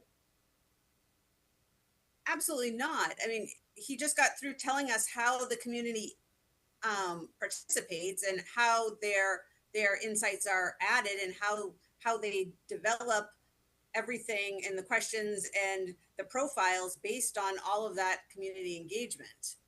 So, like, I just don't understand why we're arguing against a process that we're paying for. I don't think we're arguing. I think we're having a discussion. I think if you want to put it to vote on if we're involved through all 8 versus a final 4, I'm willing to do that at a next meeting. This doesn't have to be decided today, right, Jeff? That's correct. It doesn't. And let me just say, I appreciate the conversation. I think this is a conversation that's worth having. And yeah, if you want to deliberate a little bit further But together, just note too, if we have 20 candidates and you want to interview 20 candidates and have the whole school committee on it, it's going to have to be an open session due to quorum. Just to clarify, we wouldn't bring you 20 candidates. We'd bring you a slate, which would be 8 to 10. And those candidates don't actually come in person. Let me actually jump to We that. would review them, right? We review all of the candidates that come in. We select the top. Let me just show. Just a quick point of information. Secretary Donovan gave us a legal opinion, and I would just like to go back to that. That preliminary could be done in an executive session of the preliminary committee. Is that what the legal opinion was on that, Secretary Donovan? And I'm sorry to put you on the spot. I want to recall back to. You're not. I'm just reading an email from our attorneys. Anything that we were involved in would have to be done in open session. Correct. Perfect. Thank you for that clarification. Okay. So I would hope, though, I know we have some other questions. Maybe we put this on our next agenda so we could flesh it out a little more, because there's a couple of big issues that I'd like to hit upon when we're all together for the first time. What do you think, guys? Sure. And maybe also, I was just texting with Priya, who's a superintendent in Massachusetts. If I could just give her a second to weigh in, that'd be great. Hi, everyone. So great to meet all of you today and be part of the process.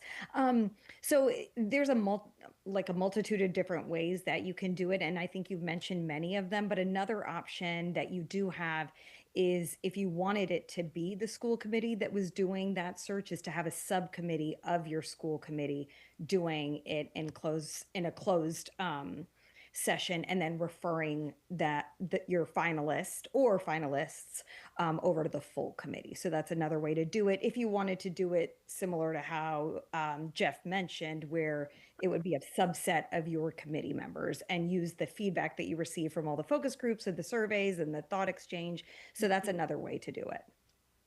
And I've seen it done all different ways. Thank you, Priya. So yeah, so definitely worth further discussion. Let me go through and we can finish up sort of these points to touch on, and then we'll go from there. So again, the screening process is, if we get 20 applicants, our team will review all the applicants. We'll create a rubric that looks at them and evaluates them based on the leadership profile. We'll recommend 8 to 10 that'll be put in the slate. The way the slate works is, we'll create basically a packet for each one of those candidates. It'll include the resume, cover letter, recommendations, transcripts. It'll executive summary from us, their completed application, and it'll have a 90-second video of them expressing why they want to be your next superintendent. What we'll do is we'll walk the school committee, or whoever the interview committee is, through them, each candidate one at a time. It takes about 5 minutes total. We'll present all 10 of those candidates, and then that group will deliberate on who they want to move forward to the semifinals. The semifinals will be in person. We usually recommend 5 to 7 candidates, and then from there you interview all those candidates, and you'll then do a further narrowing to 2 or 3 final candidates. And then, but we can, like I said, it's your prerogative on how we winnow this down. But that's a recommendation we've made. Another thing to mention is that on the day of the semifinal interviews with whatever group or committee that consists of, we'll do a legal a presentation on sort of like legal and ethical considerations about bias, and how we're going to keep the notes confidential, and about inappropriate questions that we don't want to ask candidates. We usually develop the interview questions. We'll give you a pool, give that committee, whoever that committee is, a pool of about 100 questions to choose from. You could modify those, you can select them as they are, or you can create your own. There's also scenarios if we want to, create scenarios, and we'll prepare the committee for those interviews. The next steps are, around the semifinals. Like I said, we do that with about 5 to 7 candidates. We'll have to think about the location for that. We'll have to think about logistics. Where do they come in? Where do they leave? There's a lot of sort of details that need to be considered. Finals, again, will there be, one of the things that was mentioned earlier, I'll go back to, was about a site visit. I don't really see that done. I think that's a little bit more of a traditional process that isn't, I don't know that it gives you incredible insight into the candidate. So much can be seen in terms of evaluating the district's performance through recommendations. And I think it's a little bit of a dog and pony show, to be honest, if you go to a district. So I don't know that I would encourage that. If you did want to do it, we could do it. But then you could decide, is there going to be a written exercise, a public presentation, or a task that's given? And then you have to make decisions about candidate travel reimbursement. Will you do that? Will you not do that? Background checks. Do you want us to do the third-party background checks for how many candidates? 1, 2, or 3? All the finalists? Only one? Contract negotiation? Yeah, I'm going real fast. Go ahead, stop me. Yeah, no, I know you're. I know this came up when we first had our meeting. When we met with you the first time. Could you talk to us about the background checks? I know, Member Willett, you had many questions. Well, you had some significant questions. Do you want to take this opportunity? And Member Baez just got knocked out of the meeting, so. Oh. Thank you, Secretary Donovan. I thought, looking at it very quickly, that it was very comprehensive. Now, the only thing is, like, if we have 8 to 10 finalists, and then we're going to whittle down further to potentially 3 finalists. So it's like 8 to 10, like, let's say, semifinalists and down to 3 finalists.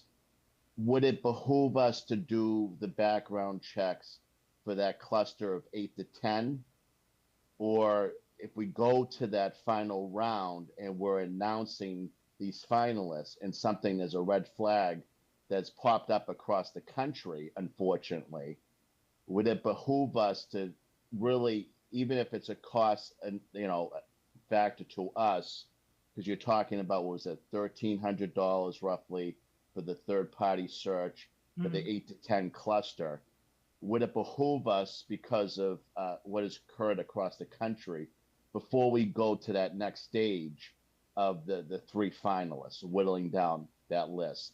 That would be something that, Jeff, that I would appreciate your feedback on, because I thought, looking over the checklist, I thought it was very thorough and very comprehensive, because I know with the intelligence community down in DC, you're talking about if someone is compromised financially, if they're in bankruptcy, there's credit reports, criminal background reports, FBI database. I thought the checklist was very comprehensive, but I thought if you're talking about 8 to 10 as a cluster, and then you whittle it down to 3 finalists, I don't want the community to be embarrassed where we announce potentially 3 finalists to make a final determination, and a red flag pops up, and how would we announce that as a community? That's the problem. I would rather have that done beforehand, but I just wanted your feedback on that. Yeah, thank you. And certainly what you're identifying is it would be a real would be a problem if we recommended candidates that and all of the finalists had significant background issues that would prevent them from being candidates. I would say it's probably a little bit too invasive for the 8 to 10 to do the whole background check. But let me explain what we do.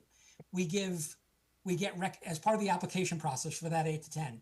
We're going to get their recommendations from current, employers, supervisors, board chairs, whoever it is that they work with. We often do our own sort of reconnaissance by speaking to unlisted references. And that's usually at the semifinal level. If we're bringing them before the school committee, we're going to talk to somebody that they didn't list because we want to know if there's anything that of concern. The downside of public social media is that you can't get rid of it. So if there is an issue, a lot of that will pop up, and we'll find out in the early parts of our due diligence. But I would say to ask if they're just being, hold on, letting Alejandro back in. I think it would be a little bit inappropriate on our part to ask for just applicants who've been selected for the screening to submit to that. It's also expensive, as you said. But I just think it would be a little too invasive because it gets into their personal credit history and everything. What most districts do is for the 3 finalists, they'll run that report, because if you only did for 1 finalist and then you found out there was something, then we have sort of that problem. But for 3, I think it's appropriate. So I think you're allaying some of my concerns. So you have 8 to 10, and we're going to go through a review of their backgrounds on a preliminary basis. Then we decide to whittle down that list to potentially 3 finalists. No, then to semifinalists, 5 to 7 semifinalists. Okay, so you had 8 to 10 individuals, and then we're gonna have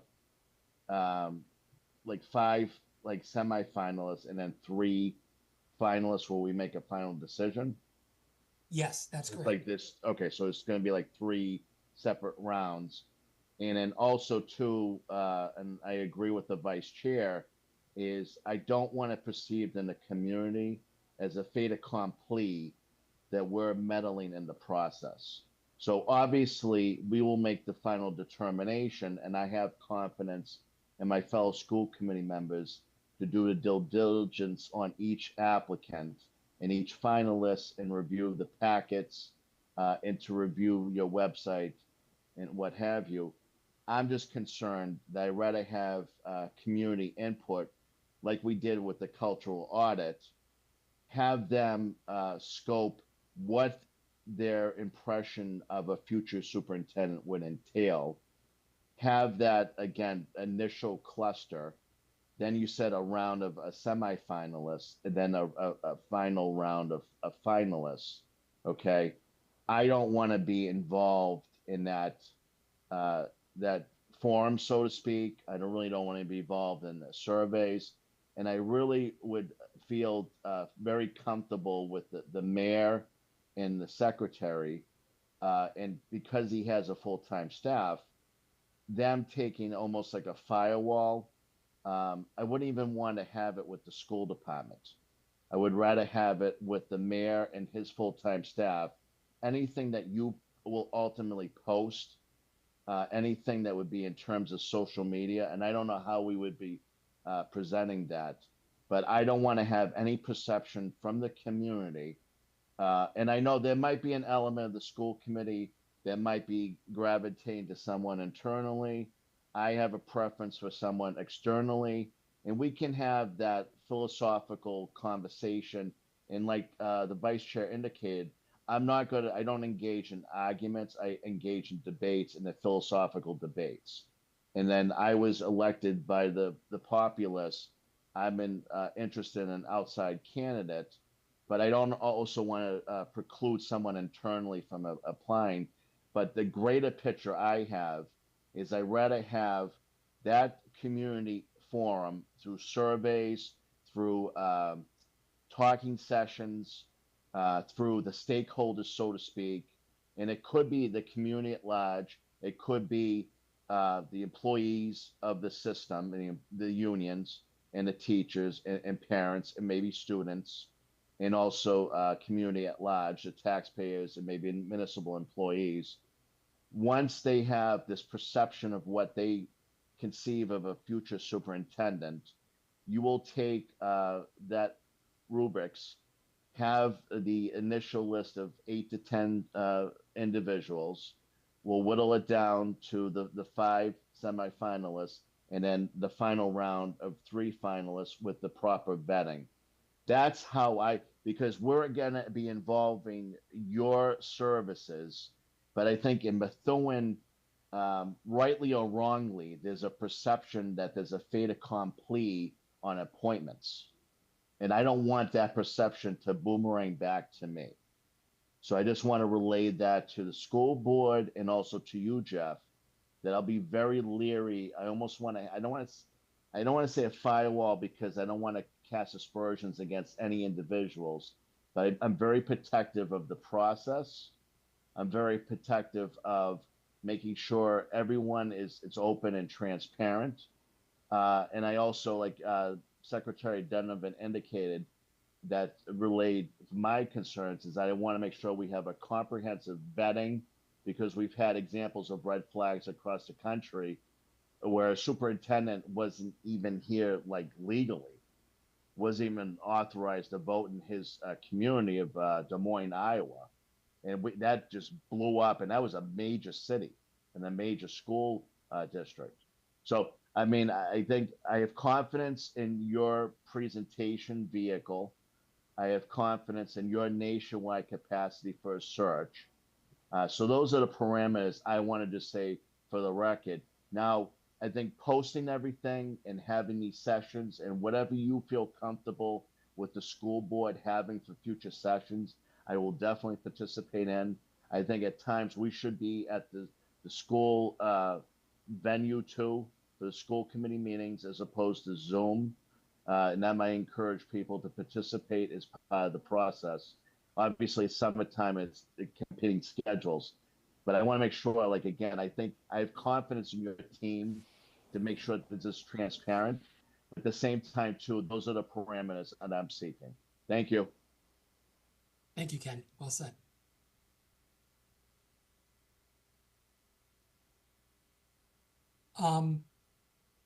The last couple of issues that are just, for discussion at some point, can be much later on in the process, is around contract negotiations, the appointment. We have some decisions to make around that, coordinating press releases, and to what extent we'll help you with the contract negotiation and or governance retreat. We do include 30 days of coaching with a member of our team for the new superintendent.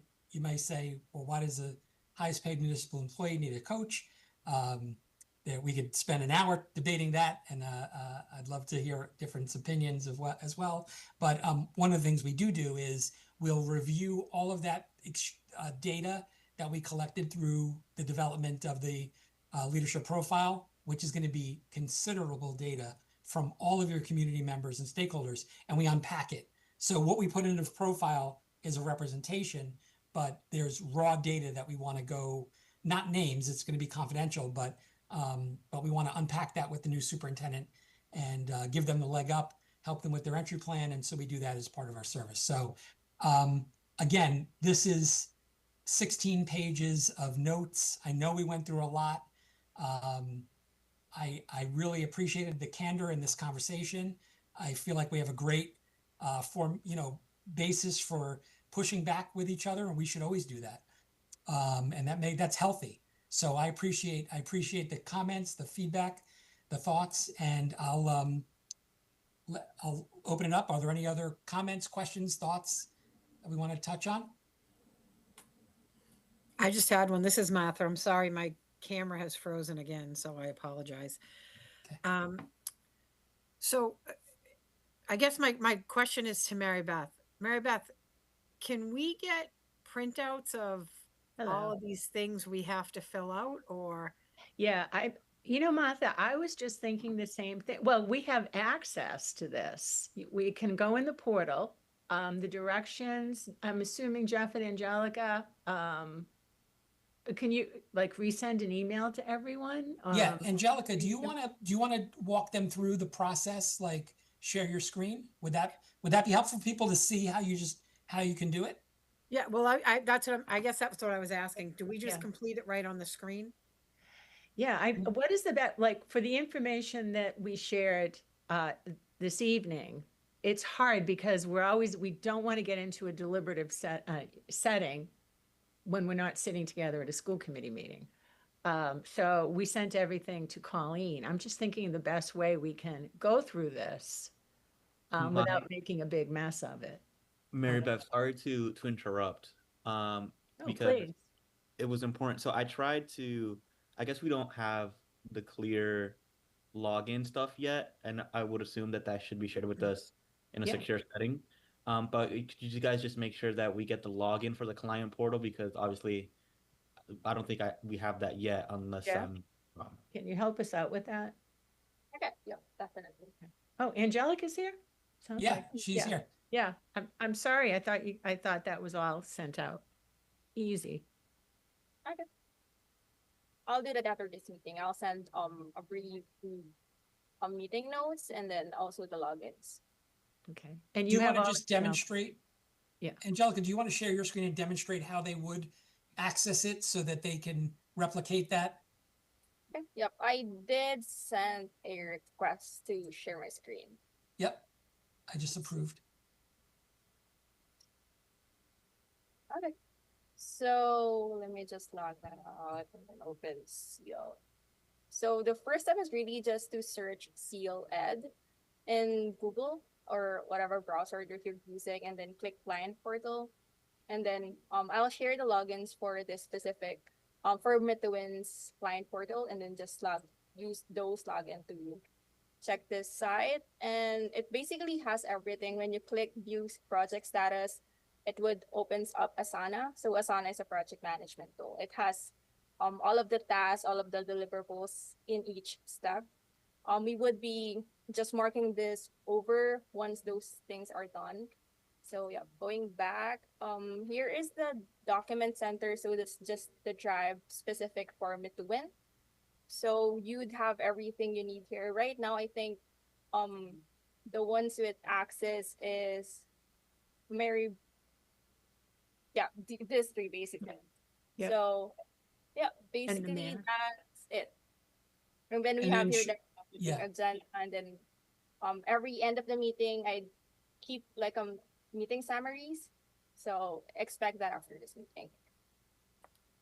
So if you go to the open meeting agenda, Angelica, they should have commenter access. So if you're familiar with Google Docs, what it'll allow you to do is annotate this document. So if you wanted to put a note, say, you want to put a note somewhere down below to answer a question, you can just you can do that. Similar to what Priya did. So you could add anything, for example, your cell here, and then we could just approve that, and then it's all within the documents. So do we We're have our all- own? If we all have access to that and we're seeing what other people are saying on this, we- that would be deliberative Deliberative. outside of open session, and we can't have that. Yeah, what do you That was my suggest? question. I was wondering if we all had a separate sign in. Yeah, we just want to be careful for any open meeting law issues. Okay. So interesting. This Unless, is a working document. yeah, Um, the only thing we did in the past when we were looking at companies for the search, we sent everything to Colleen McCarthy, who separately, and she put it like she did for the document we sent you today. Because we don't want to step our toe in the open meeting law violation pond. Good point. Okay. So would you prefer then that we just have one person that has access? One person that's not a school board member, perhaps, that Yeah. but what I will suggest is that we could have access to these documents. It's just we can't have editing or commenting Mm, capabilities to them. We could make Okay. our own copies and send our input to Colleen that way, right? we could make it view only, and then Mary Exactly. Beth, you could get, be the spokesperson for the board when you do deliberate, and just make it view only so nobody can make comments. Would that work? Yeah. Yeah. I was hoping we could do some of this work offline though, instead of having to meet as a board. Although I don't have an issue with it. I don't think anyone does, but some stuff we could do offline so we could spend the important time talking about important things. Yeah, I I hear don't you, know. Mary Beth. The thing is, like for example, in Yeah. our policy subcommittee, we have a working document with all of our Yeah. policies, and the subcommittee, we have viewing access so we could view the changes live, changes that Yeah. are made live, but we can't have access to edit Yeah. that working document ourselves. Right. Well, yeah, and we'd have a quorum with our group.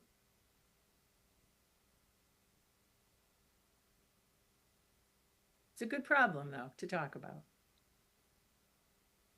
Well, we can modify permissions and accesses to suit your needs.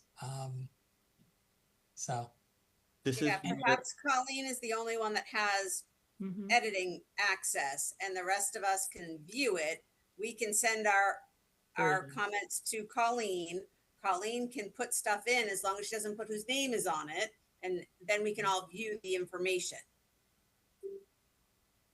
And you know what? Maybe we should also just run this by Mike really quick. He may have a good solution for us. That's our attorney. What do you think? I would recommend either Mary Beth, you reach out to Mike Yeah, I about you will. or Colleen having access, because I don't see a problem with one.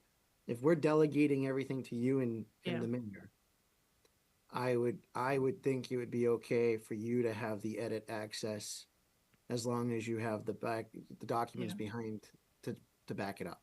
Let's just confer with Mike because Yeah. he always has a different opinion. I just don't want to throw something else onto Colleen. I to know. her. So I know she's going to be involved in this a lot. Yeah.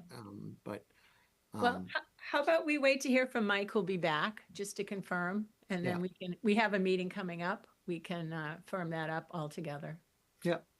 I agree, Mary Beth, because that's putting a lot on you also. So I try to come up with the easiest way to get this done. Yeah. And if we could do it without having to sit through a meeting together. No offense, I love you all, but we have important work ahead of us. We'll figure it out. So while we're deliberating on how to handle those logistical things and preliminary committees or whatever we have to deliberate on, what is your guys' immediate next step? and that was directed at me, I believe, right? Mhm. Yeah. So what I would say is we just need the answers to those questions. The first and most important one being the timeline, because that's going to govern, when we do our stakeholder engagement. And, we could, if you're up to it, we could try to go back and hash that out. Or do you want to sort of take a rest for tonight? I would vote to do it now. Yeah, I'm always available to do the business of the city and the district, so I'm good with staying on and hashing it out if everybody else is as well. All right. I might I'm need sorry another with cup it. of coffee, but I'm good. So this is the sort of the tool, let me open it up so you can see sort of the back end of it. Let's see.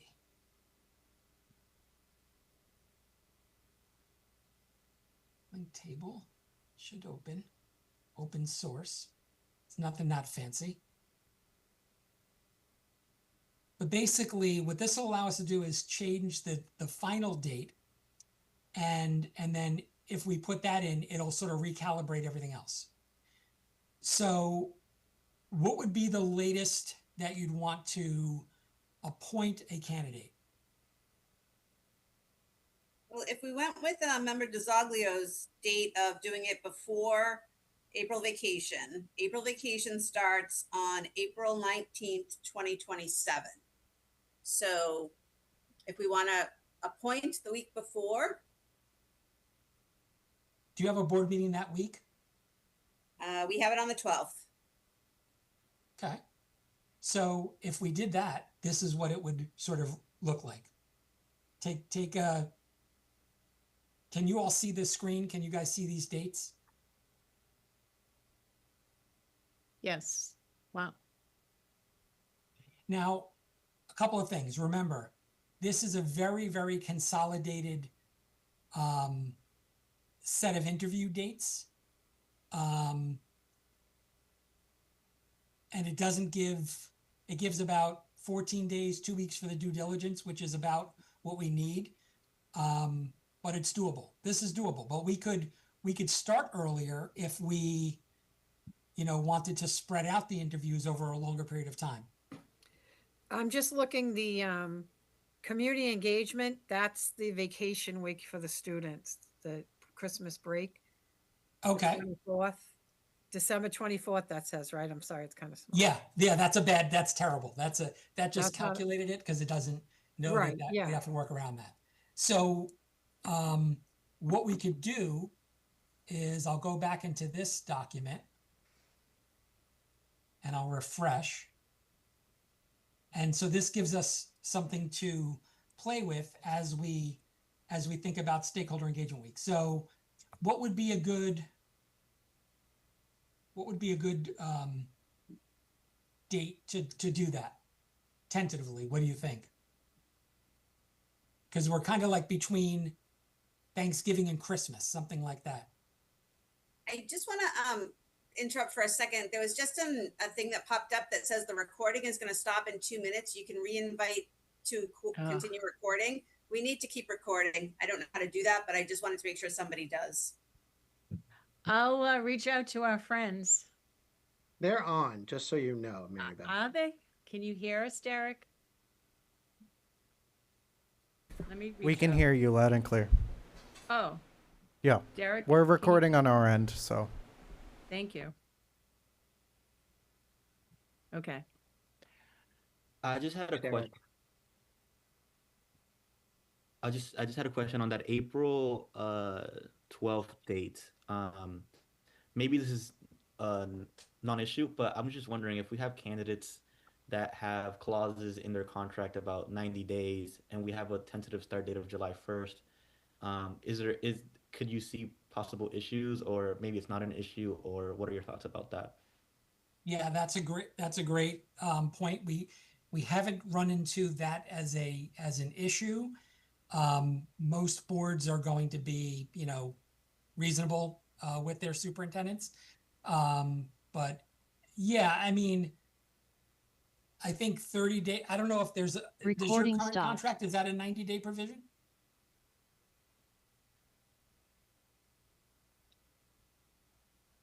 Well, I mean, I wouldn't know what to expect in other people's contracts, and I was just making sure that the timeline is good in that sense. Don't forget We definitely Alejandro. saw that in the assistant superintendent of finance and operations. There were some candidates that did have that clause. 90 days? Yes. Okay. Some have 30, right? But Yeah. And some have 60. Yeah. So Some might not even have a contract anymore either. So I mean, we could throw out all the scenarios here. I mean, if they apply, they know what they're going to have to do. Yeah. So the question, let's get back to your question, Jeff. are we looking at between November and December, Thanksgiving and Christmas for the engagement piece? If your community would be Yeah. amenable to that, we could. I have to make sure our team's available too during that time period, but This it shouldn't sounds be a an little issue. crazy, but it might be good to do some of it during football season because a lot of people come to the football games. It's just a thought. Okay. Well, you have that fall winter, you know, that crossover. You'll have a lot of participation at the schools. And by the way, if you wanted to do it even earlier, then, you know, like if you wanted to do it in October, we could. All that is doing is just collecting the information to create the leadership profile. Yeah. What we typically want to do is post the position, and then we want to give it about 30 days. One of the things we skipped over was whether you wanted this to be a national search and whether you wanted us to advertise it on AASA, which is basically it's the Association for School Superintendents. Most postings go there. There's an additional fee, third-party fee for that. And I think I might have skipped over it, but we do a lot of internal and external notices too. We use LinkedIn. We have a listserv. We have relationships with different organizations like ALICE and things like that. So we'll get the word out, but it is a good idea to advertise it if you're considering a true national search, to put it on AASA. That's where most people go. But we'll also do like your local superintendent or associations in Massachusetts.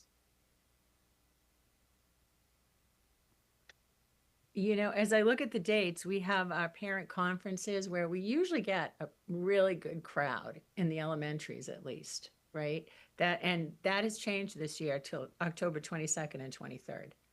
I wonder if we want to look at that week. That's when there's a lot going on in the community. And it's not that far off if we started then. Which week did you say? It's October 22nd and 23rd is when we have our conferences. They usually are pretty crowded. There's some virtual, there's some in person. People might be more in the mood, you know? Okay. Yeah. What does everyone else think? I like that idea. And I also like Lori's idea Yeah. about the football games, because a lot of people go to the football games that live in the community but don't have students in our schools, alumni in that had attended our schools and graduated. So I think that's a good idea what Laurie had too. And I do agree with you, Mary Beth, as well. That's also a great idea. Yeah, I don't know how much we want to go out, but then we have Methuen Day, October 5th, which brings out everybody if it's a nice day. But we could do this all year long now. So I'm looking at your calendar. It looks like the 19th to the 23rd would be inclusive of those parent conference days. Yeah. Yes. So do you think, so let me put that here, 19 to 10/23 as a tentative, right? What I would do is once you identify your administrative contact, whether it's the superintendent designee or somebody in the district, to look at like calendars with school, you know, is that going to be a bad time? Are they doing report cards right before conferences? Are teachers going to be stressed out? So just things to consider so that we can maximize participation. Mm-hmm. But that's a good example. Like, actually, no, that should be 19. What would we be asking them to do at like, are we handing out something that has the QR code on it for them to go online? Are we asking them in the present to do a survey? What would be asking them to do? Yeah. So there's going to be basically two different opportunities for them to engage. One is through the virtual or in-person focus groups with our team. And the second would be through Thought Exchange. And they can do both. So the calendar that I pulled up would be the example. We would make this, you know, we would change the dates and we would just begin populating this with all the opportunities for your community to participate. Okay, thank you. And I could show you, maybe it'll be helpful to visualize. Let me pull one up.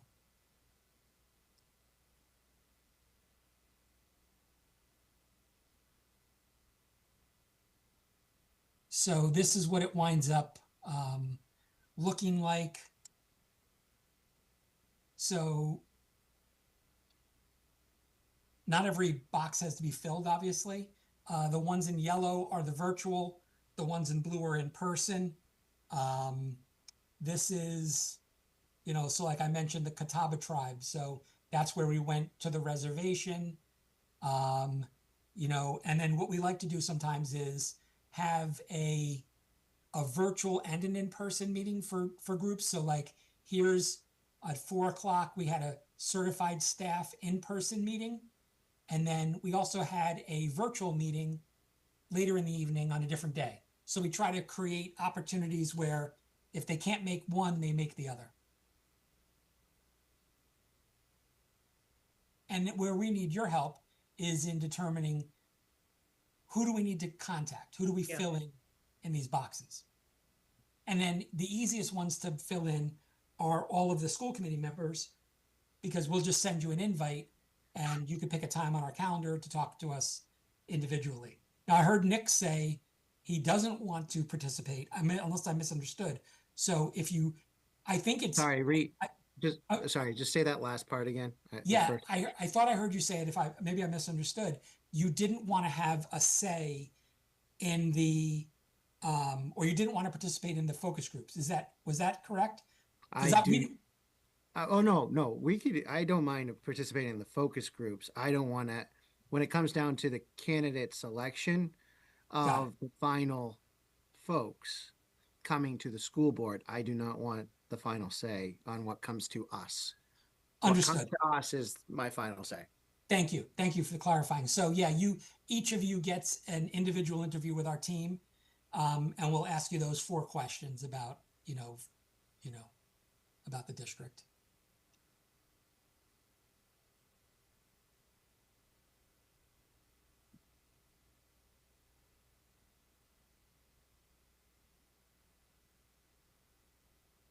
Is there a general consensus on the October 19 for or that mid-October, early to mid-October to start the stakeholder engagement from the body? I think that's a perfect timing. Do you? Or with that, fine. Okay, I think it's a great idea. that was easy. We just got to be careful though going into November, because there is elections happening at some of our schools. So I just want to be careful on certain dates. And there's also primaries in September. So I just want to be careful of any crossover on dates there. I just wanted to call that out. Right. Tuesday, November 3rd is a full day of professional development too. So Primaries on the 1st and then, November 3rd. yeah. I don't think we have to worry about September, but it's more like going into that November timeframe. Yeah. I think that'll work out. November's such a crazy month. There's no full week of school in November, right? Veterans Day, elections. So let's give it a shot and see how this now plays out. Okay. Yeah. Once you see it, I'll clean it up so you'll get to see it all sort of in a linear way. Just quick, Matt and Priya, any conflicts that you see off the top of your heads? No, I was just looking at calendars. That seems to be pretty good right now. Okay, great. And we'll talk about how to divide this up later. But good. What about is there a board meeting in November, mid to late November, where you want us to present the leadership profile? Who has that?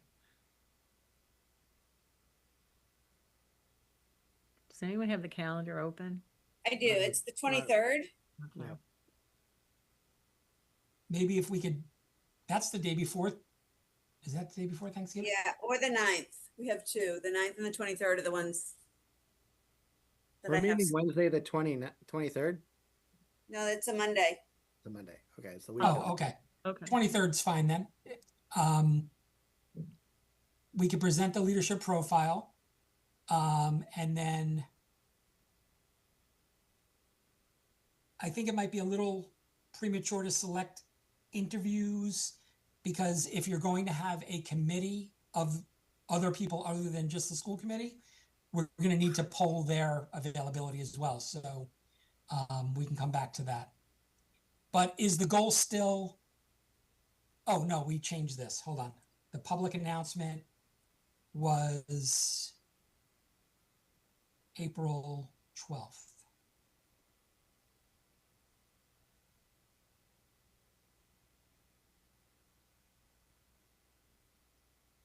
And the start date, hopefully we will add as would be July 1, right? Do we have a new date for posting of the position? So we would post the position. I think it would be better to do it after the new year, honestly, even though we have the leadership profile presented and it's adopted. I don't think people are going to be looking for jobs over the holiday. I mean, they might start. We could maybe do it in, initiate it over the vacation, the late December, but then have it, have about 30 days for the position to be posted.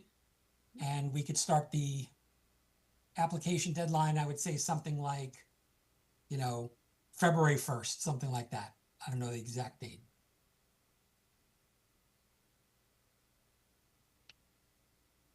But let's hold off on, we'll hold off on these ones until we get clarity on how you want to proceed.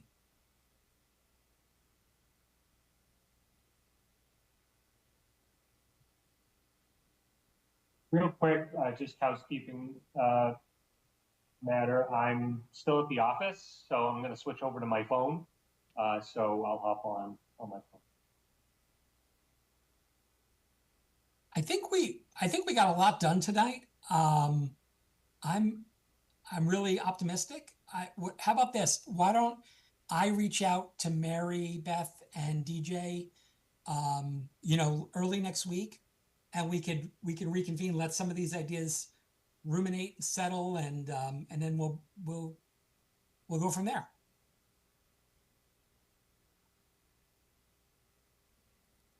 Do you want me to make a motion to adjourn, Mayor? If we're done for the night, that'd be fine. I'm happy to switch to my phone, but I do want to leave the office. If it's up to the committee. I'll make a motion to adjourn. Now that our consultant has said that we've gotten enough done for today.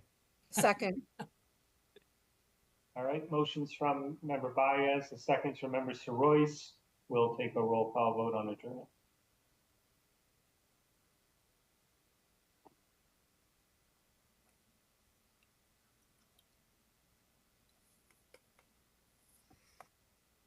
Mary Beth, you're muted. Oh my goodness, I'm sorry. Vice Chair DeZoglio, Yes. Member Willett, Yes. Member Keegan, Yes. Member Baez, Yes. Kathy Soroyce, Yes. Member Donovan, yes, and Mayor Beauregard. Yes. Okay.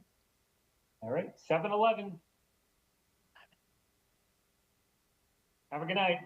Thank Bye, you, guys. everyone. Good Thank night. you. Thank you so Thank much. you. Thank you, Bye. everybody. Take Have care. a good night.